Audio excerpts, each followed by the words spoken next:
পূর্বাঞ্চলে পুলিশের তল্লাশি চৌকিতে প্রাইভেট কারের ধাক্কায় বুয়েট শিক্ষার্থী মুহতাসিম মাসুদ নিহত হওয়ার ঘটনায় ক্যাম্পাসে বিক্ষোভ ও মানববন্ধন করেছেন সাধারণ শিক্ষার্থীরা। এ সময় দোষীদের দ্রুত বিচার ও নিরাপদ সড়ক সহ ৫ দফা দাবি জানান তারা। এদিকে এই ঘটনায় গ্রেপ্তার প্রাইভেট কারের চালক সহ দুজনের শরীরে অ্যালকোহল ও গাঁজার উপস্থিতি পাওয়া গেছে বলে জানিয়েছে রূপগঞ্জ থানা পুলিশ। তাদের জিজ্ঞাসাবাদের জন্য রিমান্ড আবেদন করা হয়েছে।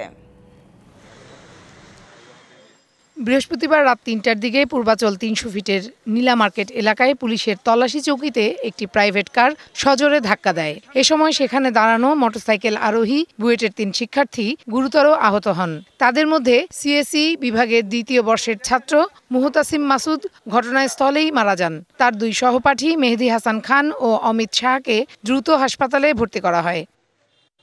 রূপগঞ্জ থানার ভারপ্রাপ্ত কর্মকর্তা লিয়াকত আলী জানান, এ ঘটনায় গ্রেফতার প্রাইভেট কারের চালক সহ দুজনের শরীরে অ্যালকোহল ও গাঁজার উপস্থিতি পাওয়া গেছে। ওর শরীরে পাওয়া গেছে আপনার মদ এবং গাঁজা। ওই ৩ জনের বিরুদ্ধে একটা নিয়মিত মামলা হয়েছে সড়ক পরিবহন আইনে এবং তাদেরকে ডোপ টেস্ট করা হয়েছে। ডোপ টেস্টের রেজাল্ট পজিটিভ আসছে এবং তাদের ওই গাড়িতে তল্লাশি করে আমরা এক ক্যান একটা বিয়ারও পাওয়া গেছে।